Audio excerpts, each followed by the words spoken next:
तो friends, very good afternoon. कैसे हैं आप सब?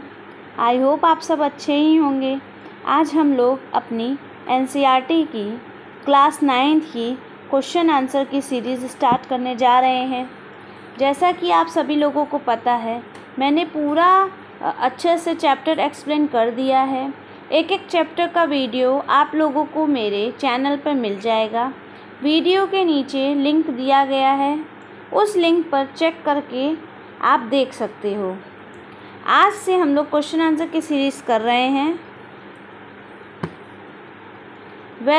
आइए हम स्टार्ट करते हैं क्लास 9 की चैप्टर 4 की क्वेश्चन आंसर सीरीज़। चैप्टर 4, वन्य समाज और उपनिवेशकवाद। आज हम लोग इनके बारे में पढ़ेंगे। आइए इसका क्वेश्चन 1 स्टार्ट करते हैं। उपनिवेशिक काल की वन प्रबंधन में आए परिवर्तनों ने इन समूहों को कैसे प्रभावित किया। अब हम लोग देखिए, उपनिवेशिक काल जो था उसमें वन में क्या क्या प्रबंध हुए थे और क्या क्या परिवर्तन आए थे इन वनों में, इसके और इन यहाँ कौन कौन से समूह बने थे, इन सब के बारे में इस क्वेश्चन में जानेंगे। आइए इसका आंसर स्टार्ट करते हैं। झूम खेती करने वाले लोग को, अब देखिए जो झूम खेती करते हैं उन लोगों के बारे में इसमें हमें पढ़ना है। अंग्रेज़ों को झूम खेती जंगलों के लिए नुकसानदायक लगने लगी थी। सरकार ने इस पर रोक लगा दी थी, जिसके चलते वहाँ के समुदायों को जंगल में उनके घर से ज़बरदस्ती विस्थापित किया गया। कुछ ने अपना पेशा बदल लिया तो कुछ लोगों ने विद्रोह का सहारा लिया। अब जो हमारे झूम खेती करने वाले लोग थे, वे लोग जंगल में रहते थे, तो अंग्रेज़ जो थे उनको ये लगने लगा कि इन लोगों के जंगल में रहने से, खेती करने से बहुत नुकसान पहुंचेगा। तो इसलिए अंग्रेज़ सरकार ने इन लोगों के ऊपर पाबंदी लगा दी कि मतलब ये लोग ना जंगल में रहेंगे, ना खेती बाड़ी करेंगे, ना वहाँ पशुपालक करेंगे। ठीक है, तो उन लोगों को, वो लोग वहाँ से खाली कर नहीं रहते, कोई भी अपना घर नहीं छोड़ के जाना चाहता, तो ये लोग भी अपना घर छोड़ के नहीं जाना चाहते थे। इसलिए ये लोग जब वहाँ पे समूह के बना के रह रहे थे, तो वहाँ से इन्हें ज़बरदस्ती निकाल दिया गया, दूसरी जगह शिफ्ट कर दिया गया। तो इसमें देखिए कुछ लोग ऐसे थे जो चुपचाप वहाँ से चले गए, और फिर जब इन लोग के पास खेती वाला पेशा नहीं रह गया तो इन लोगों ने दूसरा काम धंधा पेशा अपना लिया। पर कुछ लोग जो थे वे अपने इस पेशे को नहीं बदलना चाहते थे, तो उन लोगों ने विद्रोह का सहारा ले लिया। तो उन लोगों ने उस समय विद्रोह करना शुरू कर दिया। हमारा नेक्स्ट टॉपिक है घुमंतु व चरवाहा समुदायों को।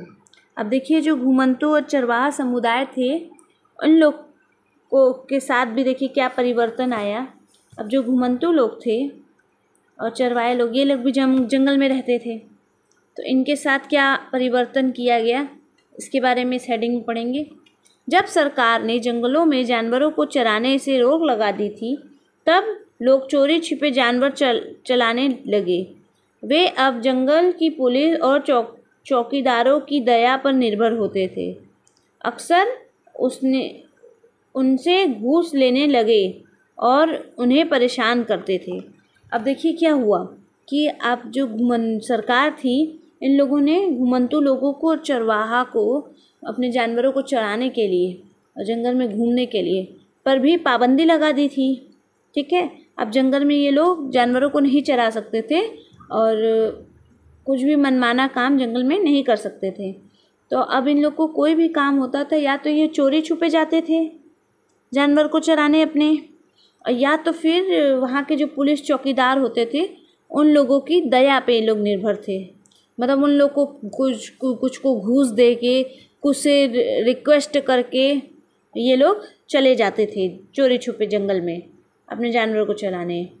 पर अक्सर क्या होता था, जो वहाँ अफसर होते थे यानी पुलिस के अधिकारी लोग होते थे, अब ये लोग इन लोगों से घूस लेने लगे थे कि घूस लेके इन लोग से और इन लोग को भेज देते थे कि जाओ चरा लो। अब इस घूस को देते देते ये लोग भी थक गए थे, तो अब क्या हुआ, ये लोग अफसर जो थे ये इन लोगों को परेशान भी करते थे बार बार। अब हमारा नेक्स्ट हेडिंग है लकड़ी व वन उत्पादनों का व्यापार करने वाली कंपनियों को। अब देखिए जो जंगल था वहाँ पे क्या होने लगा, लकड़ी और वन उत्पादन जो था इसका व्यापार बढ़ने लगा और इन सब पे कंपनी का, अंग्रेजी कंपनियों का कब्जा हो गया। तो अब हम लोग इनके बारे में इस हेडिंग में पढ़ेंगे। व्यापार में लिप्त कंपनियों को इस वन प्रबंधन से लाभ मिला। वे जंगलों में नकदी फसलें उगाने लगे। ब्रिटिश सरकार ने कई यूरोपीय कंपनियों को कुछ इलाकों में वन उत्पादन का व्यापार का अधिकार दे दिया। अब देखिए जो व्यापार था, जो यहाँ पे लकड़ी बेचने का और उससे फर्नीचर बना के बेचने का और वन प्रबंधन का जो कार्य करते थे, इन लोगों को बहुत फ़ायदा था। अब जंगल में कोई था नहीं और लकड़ी तोड़ने के लिए, तो जो कंपनियाँ थी वो मनमाना लकड़ी काट रही थी और वहाँ की जो सरकार थी ना, वो भी इनको छूट दे दी थी। और जंगल में जो नकदी फसल मिलती थी, अब यहाँ मतलब जंगल में नकदी फसल उगाई जाने लगी जिससे और मुनाफा होने लगा। और जो ब्रिटिश सरकार थी, ये लोग ने अब यहाँ के कई जंगल के इलाकों को यूरोप कंपनियों को दे दिए थे कि यहाँ पे आप वन उत्पादन करो और यहाँ देख रेख करो, ठीक है। और इन वन उत्पादनों का व्यापार में इन लोग का वहाँ उस जगह पे एकाधिकार हो गया था। अब यहाँ पे इन लोग का एकाधिकार दे दिया गया था कंपनियों को, इन कंपनियों को। अब चौथा टॉपिक है हमारा बागान मालिकों को। अब देखिए यहाँ बागान मालिकों पे भी कुछ नियम कानून लागू किए गए थे, इनके बारे में हम पढ़ेंगे। जंगलों में जीवन जीने वाले अब बागानों में काम करने को मजबूर हो गए। मालिक उन्हें घर पर नहीं जाने देते थे, वे काफ़ी लंबे समय तक काम करवाते और बेहद कम वेतन देते थे। अब देखिए बागान जो था, जब जंगल से उन लोगों को कोई सहारा नहीं मिला तो वो बागान में काम करने आ गए वे लोग, ठीक है। तो जंगल में जो जीवन ये लोग जी रहे थे, तो वे जीवन के बिल्कुल विपरीत इन लोग को बागान में काम करना पड़ा। वहाँ काम करने के लिए लोग मजबूर थे क्योंकि अपना घर चलाना था इन्हें। और जो मालिक थे वो इनको घर भी नहीं जाने देते थे क्योंकि बागान में सुरक्षा के लिए भी रहना पड़ता था लोगों को और बहुत ज़्यादा घंटों तक काम करना पड़ता था और सैलरी बहुत ही कम मिलती थी। इस तरह भी जंगल के लोगों पे शोषण हो रहा था। अब पांचवा है शिकार खेलने वाले राजाओं व अंग्रेज अफसरों को। अब देखिए जो अंग्रेज अफसर थे, इन लोगों और जो शिकारी राजा थे, शिकार खेलने वाले राजा थे, इन लोगों का ये भी बंद हो गया था शिकार करना भी जंगल में। अब तो इन सब चीज़ों के बारे में हम लोग इस हेडिंग में पढ़ेंगे। अंग्रेज़ों से पहले मुग़ल काल तक जिस शिकार परंपरा को संस्कृति का सहारा या एक हिस्सा माना जाता था, अंग्रेज़ों ने उसे एक खेल बना दिया था। अब देखिए क्या होता था कि जो मतलब पहले के समय में जो संस्कृति थी, परंपरा थी, उसको अंग्रेज जो थे इन लोगों ने खेल बना दिया था। तो अब खेल बन जाने की वजह से वहाँ पे जानवरों की कमी आने लगी थी जंगलों में। अब देखिए जो अंग्रेज़ लोग थे, जो मुग़ल लोग पहले जो आपका शिकार करने की एक परंपरा थी उनके यहाँ की, तो संस्कृति का उनके हिस्सा थी, तो अंग्रेज़ों ने इस चीज़ को एक खेल बना दिया था। जो मतलब कि जानवरों को मारना उन लोग के लिए खेल हो गया था कि तुम इसको मारो इतना इनाम मिलेगा, ऐसा टाइप का खेल बनाया था इन लोगों ने। अंग्रेज़ अंधाधुंध जानवरों को मारते और कहते कि ऐसा करके वे हिंदुस्तान को सभ्य बनाएंगे। अब देखिए जो अंग्रेज़ थे वो लोग अंधाधुंध खेल के नाम पे अंधाधुंध शिकार कर रहे थे, जानवरों को मार रहे थे और कहते थे कि वो हिंदुस्तान को, जानवरों को मार के वो हिंदुस्तान को सभ्य बना देंगे, जो कि ऐसा बिल्कुल नहीं था। वे बेमतलब जानवरों की हत्या कर रहे थे। जॉर्ज यूले नामक अफसर ने तो करीब 400 बाघों की हत्या की थी। सरकार ने जंगल के कुछ इलाकों को शिकार के लिए आरक्षित कर दिए थे। अब क्योंकि अंग्रेजी सरकार थी, तो जॉर्ज यूले नाम का जो अफसर अधिकारी था, उसने 400 बाघ मारे थे। बताइए 400 बाघ की हत्या की थी उसने, हैं। और जो तो इस तरह जंगल का जो इलाका था शिकार का उसको सरकार ने सुरक्षित कर दिया था कि मतलब इतने से इतने दूर में ही शिकार की परमिशन थी। यही हमारा ये क्वेश्चन ख़त्म होता है। आइए हम लोग नेक्स्ट। जो बस्तर था वहाँ पे अंग्रेज़ जो थे उन लोग का राज था, और जो जावा था वहाँ पे डचों का राज था। ठीक है, यानी कि जो बस्तर में थे वहाँ अंग्रेज शासन कर रहे थे, वहाँ पे सुचारू रूप से शासन अंग्रेज चला रहे थे, और जावा में डच चला रहे थे। दोनों ही यूरोपीय उपनिवेशिक ताकतें थीं, अतः उनके वन प्रबंधन में भी काफ़ी समानताएं देखने को मिलती है। अब देखिए, जो ये दोनों थी ये लोग यूरोपीय ताकतें थीं, ठीक है, जो उपनिवेश करती थीं उद्योग धंधे में, यानी पैसा लगाती थी, अपनी फैक्ट्रियां चलाती थीं। यही दोनों जावा और बस्तर, जो देखिए आप दोनों हैं आपके, बस्तर के अंग्रेज और जावा के डच, यही लोग उपनिवेशिक ताकतें थीं दोनों, और यही वन में अपना प्रबंधन चला रही थी, वहाँ पे वन में अपना राज शासन चला रही थी भारत के वनों में। और ये जो इन लोग के वन प्रबंधन में समानता इसीलिए देखने को मिलती है क्योंकि दोनों एक ही समय के थे।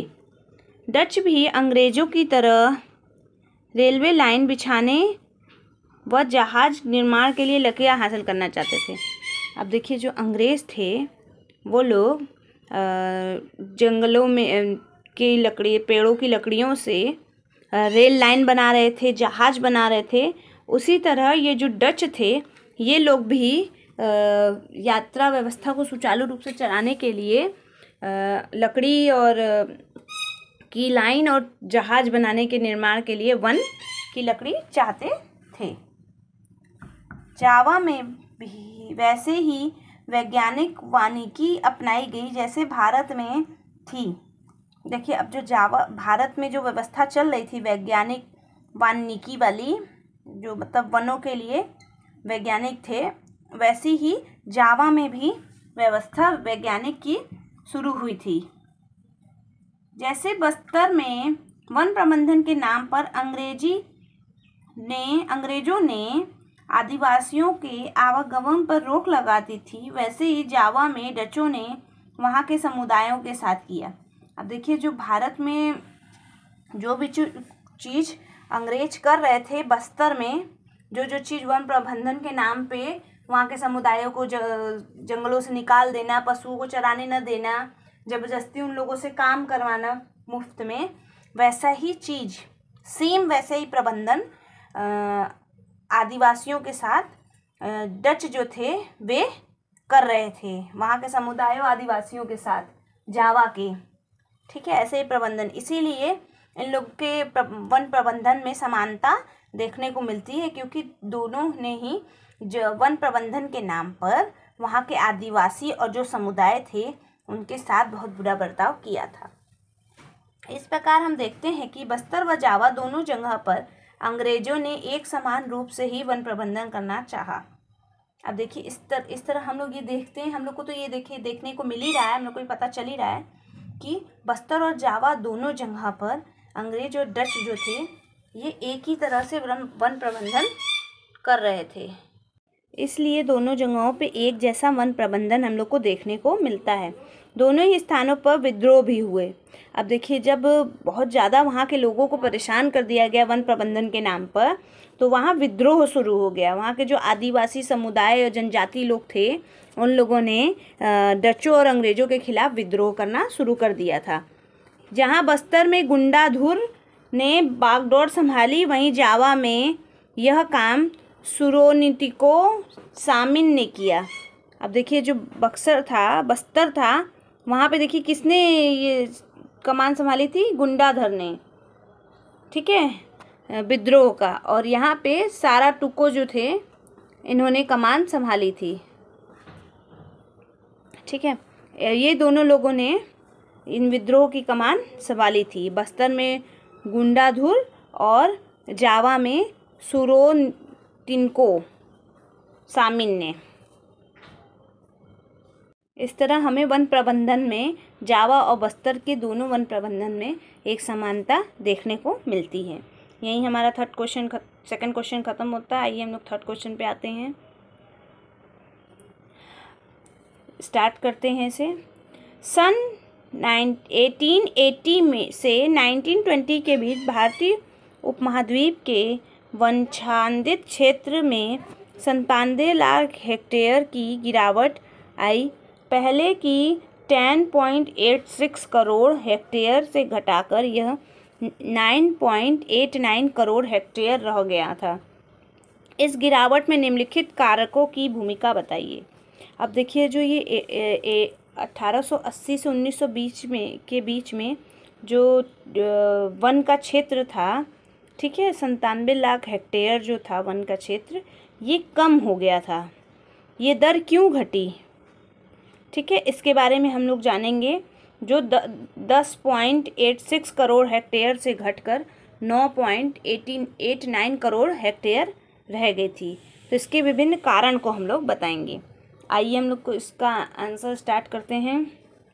भारत में 1800 से 1920 तक वनवांछित क्षेत्र में गिरावट के कारकों की भूमिका इस प्रकार है। मतलब कि देखिए, 1800 से 1920 के बीच में जो गिरावट आई थी, क्यों आई थी, इसके बारे में हम लोग जानेंगे। इसके क्या क्या महत्वपूर्ण कारक थे। पहला था रेलवे, दूसरा था जहाज निर्माण, और तीसरा खेती विस्तार, चौथा व्यावसायिक खेत, और पांचवा आपका था चाय कॉफ़ी का बागान, और कि आदिवासी और किसान। यही सब महत्वपूर्ण कारक थे। इनको आइए हम लोग इनको डिटेल में जानते हैं। इसमें पहला है रेलवे। 1850 के बाद से ही अंग्रेज़ों ने भारत में रेलवे लाइन को बिछाना शुरू कर दिया था। अब देखिए, 1850 जो था, इसके बाद ही अंग्रेज़ जो थे वो भारत में रेलवे लाइन का निर्माण करना शुरू कर दिए थे। तब उन रेलवे लाइनों के लिए लकड़ियाँ जंगल से आती थी। अब वो रेलवे लाइन कहाँ बन रही थी, जंगल में बन रही थी, तो इसलिए गिरावट आई थी। ऐसा करके वे यूरोप के माल को भारत के अंदरूनी हिस्सों तक पहुंचाना चाहते थे और कच्चे माल को बंदरगाहों तक। अब देखिए, ये रेलवे लाइन का निर्माण क्यों किया गया, क्योंकि जो यूरोप से जो माल ये लोग लेते थे, अंग्रेज़ लोग, उसको भारत के अंदरूनी, मतलब भारत के बीचों बीच तक पहुंचाना चाहते थे। और जो यहाँ के कच्चे माल थे, इनको बंदरगाहों तक पहुंचाने के लिए इनको साधन नहीं मिल रहा था, इसलिए अंग्रेज़ों ने रेलवे लाइन का निर्माण किया था। परंतु रेलवे लाइनों के लिए लाखों लकड़ी के स्लीपर की ज़रूरत होती थी, जिसके लिए लाखों पेड़ काटे गए और जंगल को साफ़ किया गया। अब देखिए, ये जो रेलवे लाइन बनाई जा रही थी, ये लाखों लकड़ियों का यहाँ स्लीपर की आवश्यकता इसके लिए पड़ती थी, माल ले जाने और ले आने के लिए। और इन स्लीपरों को लाखों लकड़ियों के पेड़, यानी जंगल से आधा आधा जंगल साफ कर दिया जाता था। सोचिए, एक बार लाखों पेड़ कटते होंगे तो कितने पेड़ कट जाते होंगे। तो इससे पेड़ कटने से जंगल सिकुड़ता गया, छोटा होता जा रहा था। अब हमारा दूसरा कारक है जहाज निर्माण। तब ये लोग जहाज भी किससे बनाए, लकड़ियों से बनाते थे। इंग्लैंड में 19वीं सदी की शुरुआत तक ओक यानी ब्लूच के जंगल लुप्त हो चुके थे। अब देखिए, जो ये थे, इंग्लैंड में 19वीं सदी थी, उस समय तक अंग्रेज़ों ने वहाँ के जंगलों की लकड़ियों को काट के ख़त्म कर दिया था, इसीलिए अब वो भारत आए थे। अब देखिए, यहाँ पे जो ओक यानी ब्लूच का जो जंगल था, ये देखिए इंग्लैंड में कौन सा जंगल है, ब्लूच का जंगल, ठीक है। तो ये क्या था, 19वीं सदी तक ये ख़त्म हो चुका था एकदम। इसलिए सेना के लिए, अब यहाँ जो सेना थी इंग्लैंड की, उनके लिए जहाज का निर्माण करना बहुत मुश्किल। अब वहाँ जो ब्लूच के थे जंगल, वो ख़त्म हो गए थे, तो अब उनको अब जहाज बनाने के लिए लकड़ी तो चाहिए ही थी।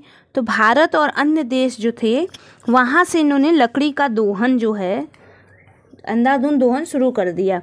तो अब देखिए, जो भारत और अन्य देश जहाँ पे अंग्रेज़ों का शासन था, वहाँ से ये लोग लकड़ी का लेकर यूज करना शुरू कर दिए थे।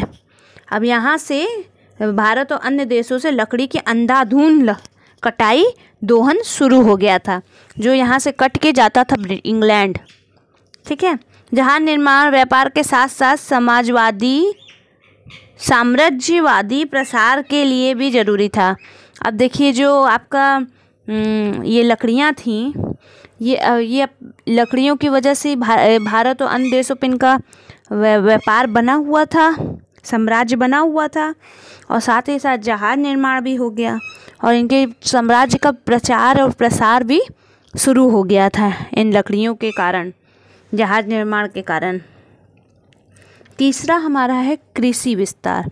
अब देखिए जो कृषि विस्तार से भी वनों का कटाव शुरू हो गया था। अब देखिए जो परंपरागत झूम खेती को वन प्रबंधन की आड़ में बंद कराया गया।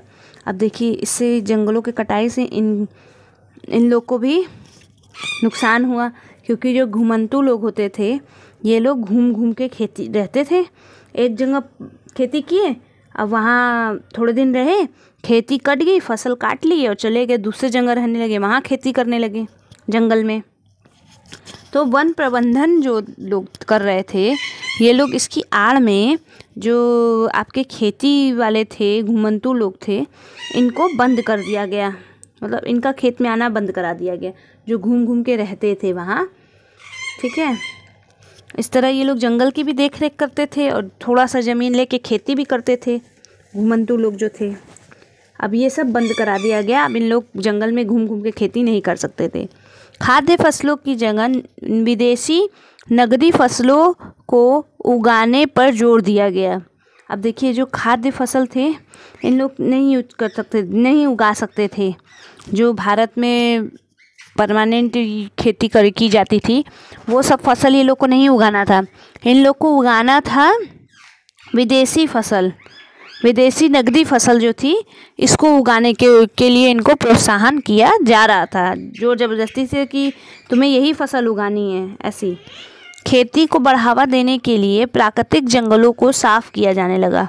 अब वहाँ के जो प्राकृतिक जंगल थे उनको इंग्लैंड वालों, अंग्रेज जो लोग थे, ये इन जंगलों खेती को बढ़ावा दिए और प्राकृतिक जो जंगल थे जो अपने आप उगे हुए थे उनको ख़त्म कर दिए, लोग साफ़ कर दिए, लकड़ी काट काट के पेड़ लकड़ी यूज में ले लेके।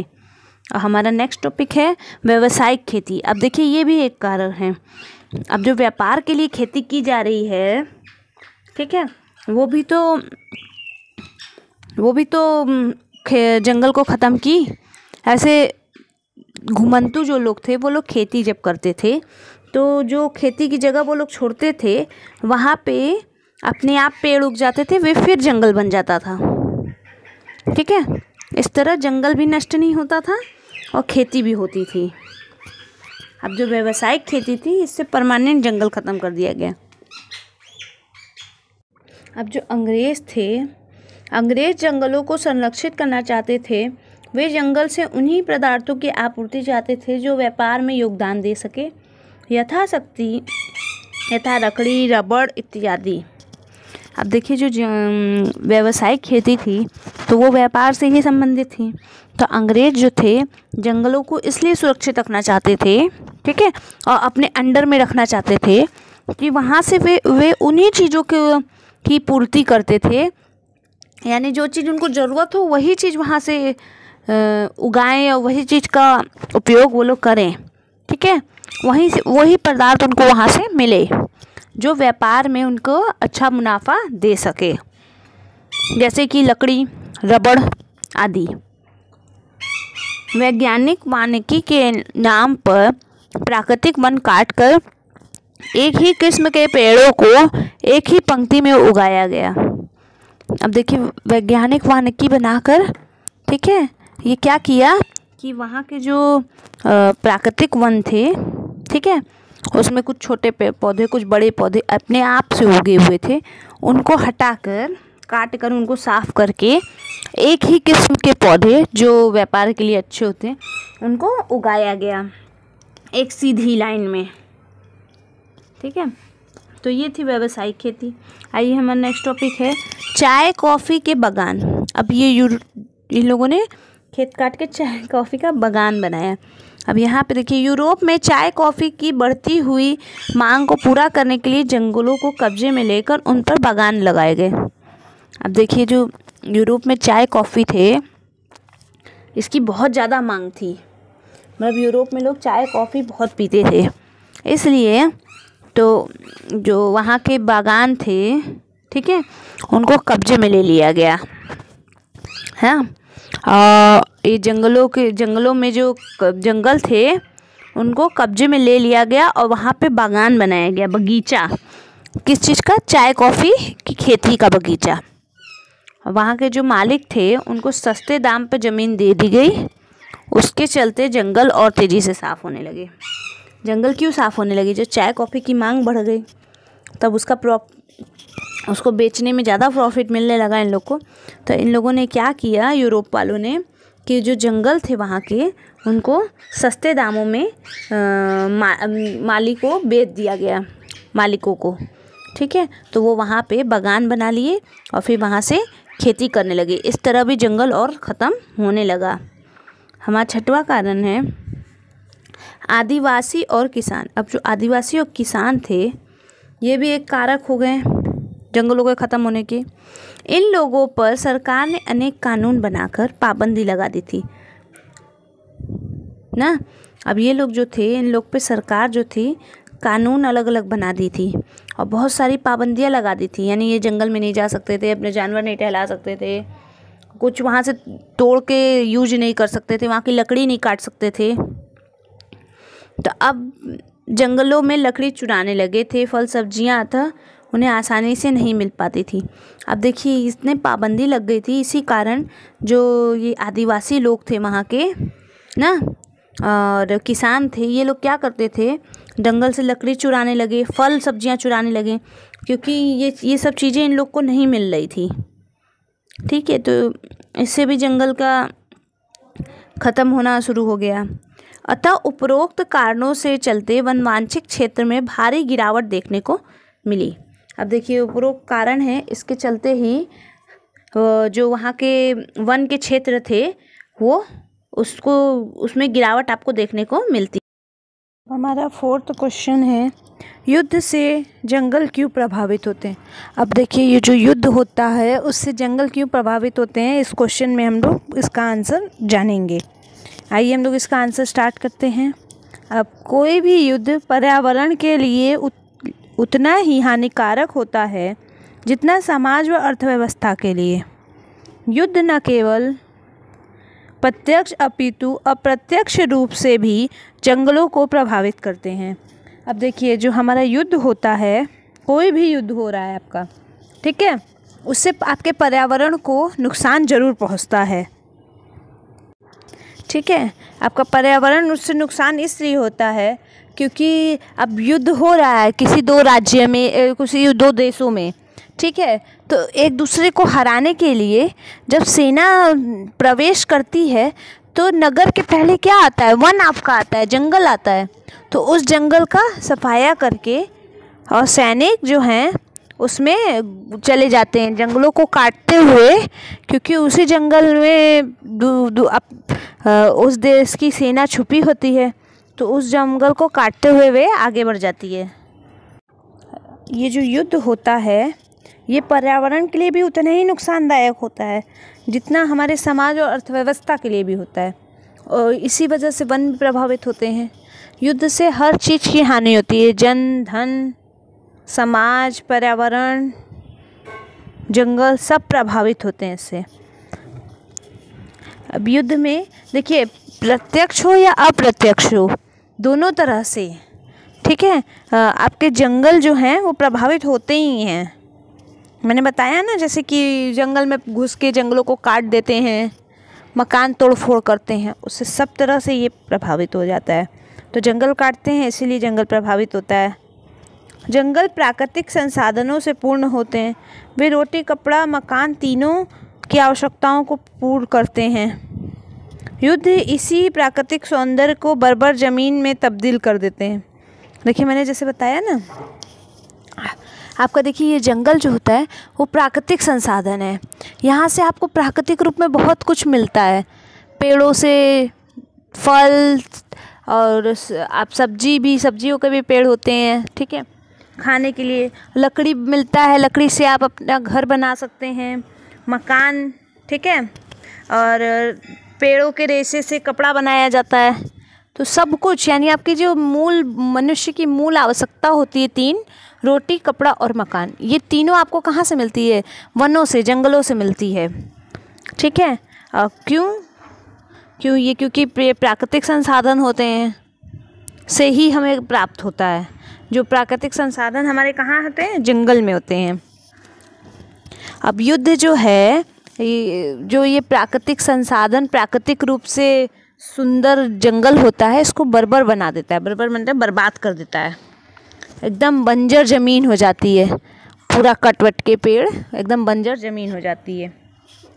प्रथम विश्व युद्ध में भले ही भारत और इंडोनेशिया सीधे तौर पर शामिल नहीं थे, पर औपनिवेशिक ताकतों ने अपनी साम्राज्यवादी ज़रूरत को पूरा करने के लिए हमारे ही वनों का दोहन किया। उस समय रेलगाड़ी व जहाज़ों को चलने के लिए लकड़ियों का प्रयोग की आवश्यकता होती थी, ठीक है। तो अब जो प्रथम विश्व युद्ध हुआ था, इसमें भारत और इंडोनेशिया नहीं शामिल था, पर यहाँ से ही ये लोग अपने अपने संसाधन चलाने के लिए लकड़ियाँ कहाँ से ला रहे थे? ये भारत और इंडोनेशिया से ही इसका दोहन कर रहे थे ये लोग, ठीक है। दोहन यानी आपका आवश्यकता की पूर्ति, अत्यधिक पूर्ति कर रहे थे ये लोग।